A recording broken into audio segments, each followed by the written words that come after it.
Bismillahirrahmanirrahim. Assalamualaikum warahmatullahi wabarakatuh. Puji syukur kita panjatkan kehadirat Allah Subhanahu wa Ta'ala. Karena berkatnya Allah semata kita dapat hadir di tempat ini guna mengikuti mata kuliah K3 LH.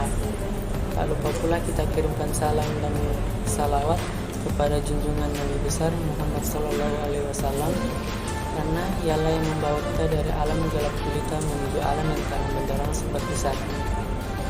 Kami dari kelompok 4 akan mempresentasikan hasil kerja kelompok kami, yaitu materi yang berjudul bahan beracun dan berbahaya. Perkenalkan, nama saya Firmansyah dengan NIM 2102016020009 sebagai pemateri pertama. Limbah B3. Mungkin kata-kata ini tidak asing di telinga kita ketika melihat begitu banyak kasus pencemaran lingkungan yang terjadi di Indonesia, dimulai dari kasus PT Neumod di Teluk Buyut hingga kasus penolakan ekspor ikan Indonesia karena mengandung limbah B3. Melihat dan mendengar itu semua tentu saja menjadi suatu pernyataan seperti apakah limbah B3 tersebut sehingga begitu berbahaya serta diawasi dengan ketat sekali.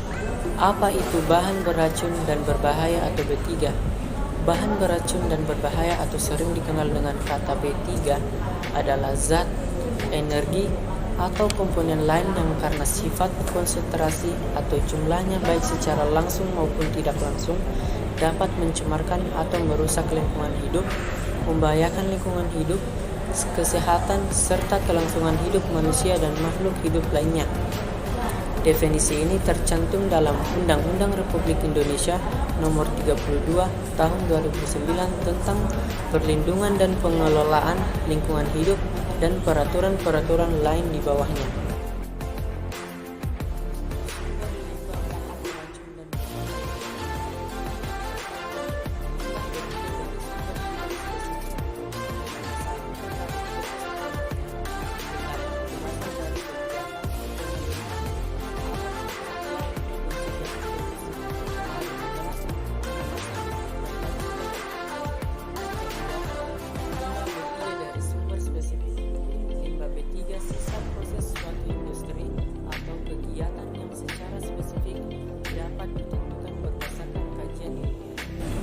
Klasifikasi bahan beracun dan berbahaya atau B3.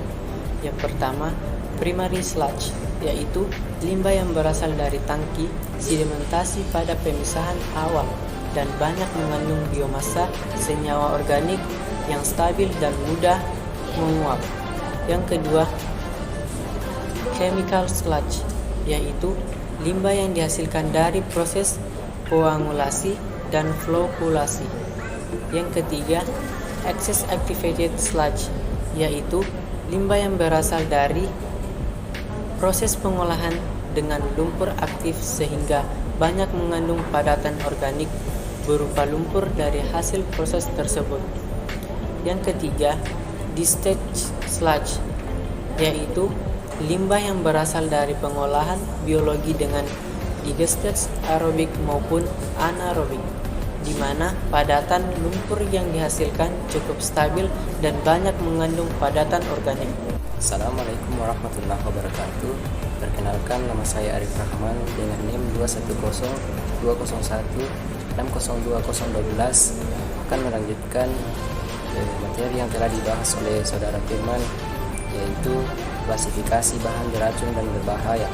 Pertama, oksidasi atau oxidation, yaitu simbol ini menunjukkan suatu bahan yang dapat melepaskan banyak panas atau menimbulkan api ketika bereaksi dengan bahan kimia lainnya, terutama bahan-bahan yang sifatnya mudah terbakar meskipun dalam keadaan tanpa udara. Kedua, mudah menyala atau flammable. Simbol ini menunjukkan suatu bahan yang memiliki karakteristik sebagai berikut, diantaranya: 1. Terbakar karena kontak dengan udara pada temperatur ambien. Kedua, padatan yang mudah terbakar karena kontak dengan sumber nyala api. Ketiga, gas yang mudah terbakar pada suhu dan tekanan normal. Keempat, mengeluarkan gas yang sangat mudah terbakar dalam jumlah yang berbahaya jika bercampur atau kontak dengan air atau udara lembab. Kelima, padatan atau cairan yang memiliki titik nyala di bawah 0 derajat Celcius dan titik didih lebih rendah atau sama dengan 35 derajat Celcius. Keenam, padatan atau cairan yang memiliki titik nyala 0 derajat Celcius sampai dengan 21 derajat Celcius. Ketiga, beracun atau toksik. Simbol ini menunjukkan suatu bahan yang memiliki karakteristik sebagai berikut diantaranya. Pertama, sifat racun bagi manusia yang dapat menyebabkan keracunan atau sakit yang cukup serius apabila masuk ke dalam tubuh melalui pernapasan, kulit, atau mulut. Penentuan tingkat sifat racun ini didasarkan atas uji LD5T, sangat beracun, dan beracun. Kedua, sifat bahaya toksisitas aktif. Keempat, berbahaya atau harmful. Simbol ini untuk menunjukkan suatu bahan baik berupa padatan, cairan, ataupun gas yang jika terjadi kontak atau melalui inhalasi ataupun orang dapat menyebabkan bahaya terhadap kesehatan sampai tingkat tertentu.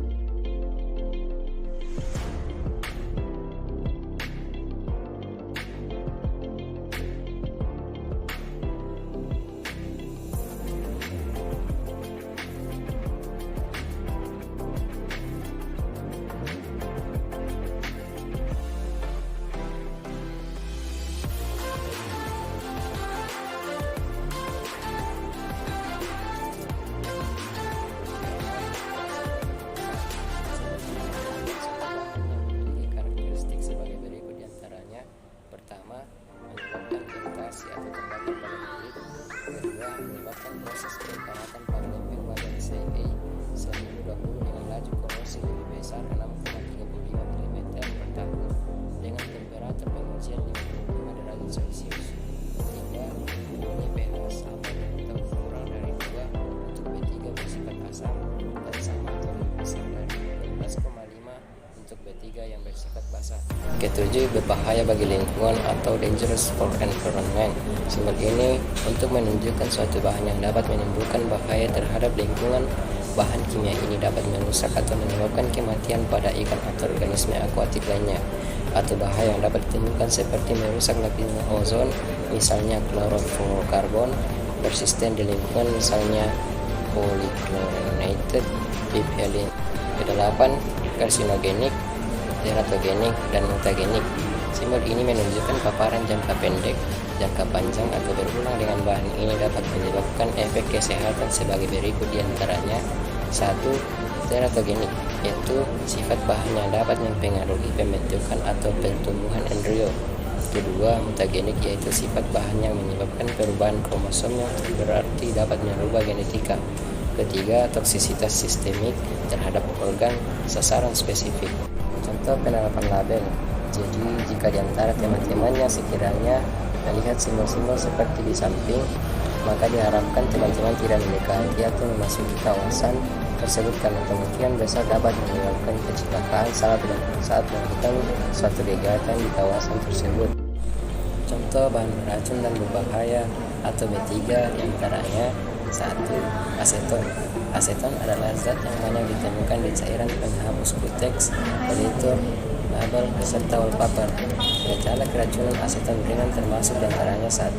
Sakit kepala, bicara cadel, lesu, kurang koordinasi indera gerak, dan rasa manis di mulut.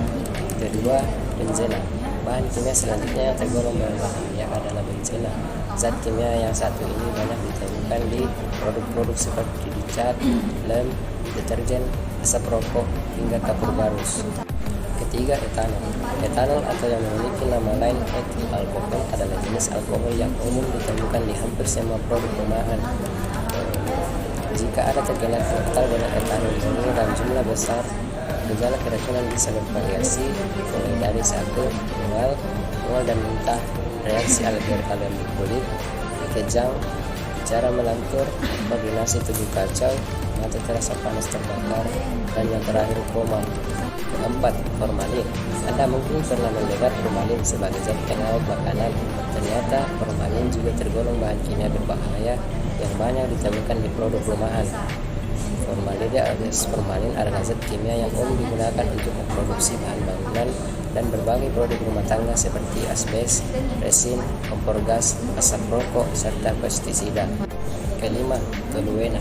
Toluena adalah agen pelarut yang banyak terkandung di dalam cat, parfum, lem, tinta, serta produk pembersih rumah.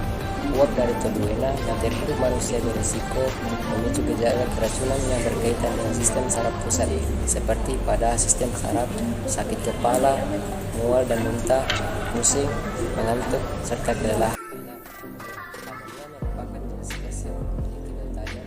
Zat kimia berbahaya yang satu ini bisa ditemukan di pembersih kaca, cat, serta pembersih pengunjung. Apabila amonia terlihat sebentar,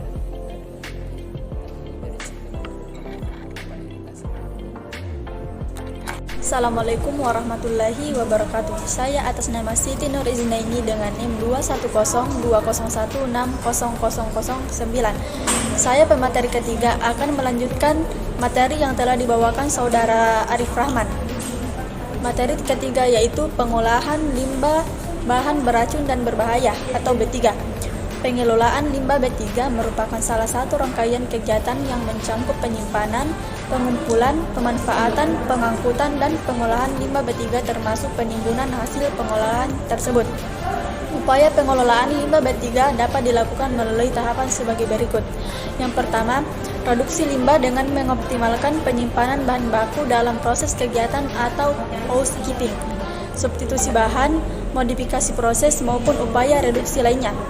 Yang kedua, kegiatan pengemasan dilakukan dengan penyimbolan dan pelabenan yang menunjukkan karakteristik dan jenis limbah B3. Yang ketiga, penyimpanan dapat dilakukan di tempat yang sesuai dengan persyaratan yang berlaku.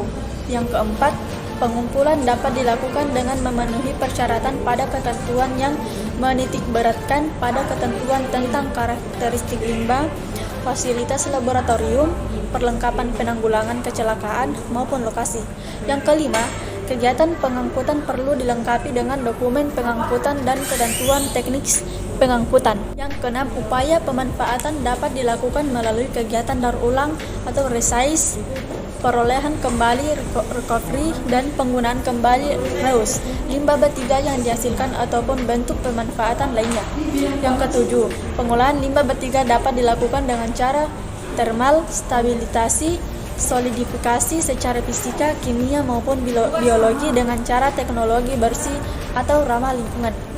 Yang kedelapan, kegiatan penimbunan limbah B3 wajib memenuhi persyaratan dalam Peraturan Pemerintahan Nomor 18 Tahun 1999.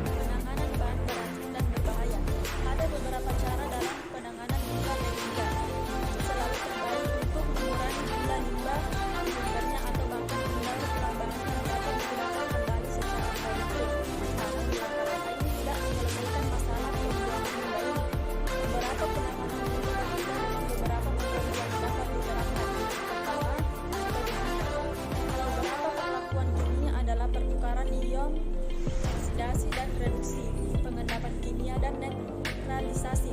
Metode ini digunakan untuk mengubah limbah berbahaya menjadi gas tidak beracun dengan memodifikasi sifat kimianya. Sebagai contoh, sianida dapat melakukan proses oksidasi menjadikan reduksi beracun ini sebagai produk tidak beracun. Proses kimia lainnya adalah pemisahan air yang memungkinkan air diekstraksi dari beberapa residu organik dan kemudian dihilangkan melalui pembakaran. Dua, metode termal. Metode ini menggunakan suhu tinggi untuk pembakaran bahan. Metode termal tidak hanya dapat mendetoksifikasi beberapa bahan organik tetapi juga menghancurkan sepenuhnya. Ada peralatan termal khusus yang digunakan untuk pembakaran limbah padat, cair atau lumpur. Meskipun efektif dalam metode ini, tetapi pembakaran limbah berbahaya dengan metode termal dapat menyebabkan polusi udara. Yang ketiga, metode biologis. Metode ini digunakan untuk pengolahan limbah organik seperti yang berasal dari industri minyak. Salah satu metode pengolahan limbah berbahaya biologis adalah budidaya tanah. Teknik ini terdiri dari pencampuran residu dengan permukaan tanah di area tanah yang cocok.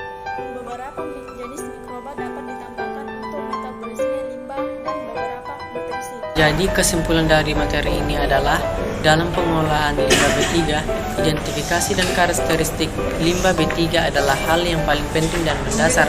Banyak hal yang sebelumnya perlu diketahui agar dalam penanggulangan limbah, bahan berbahaya dan beracun tersebut menjadi tepat dan bukannya malah menambah masalah pada limbah bahan berbahaya dan beracun tersebut. Itulah tadi pemaparan materi dari kelompok kami. Kurang lebihnya mohon dimaafkan. Assalamualaikum warahmatullahi wabarakatuh.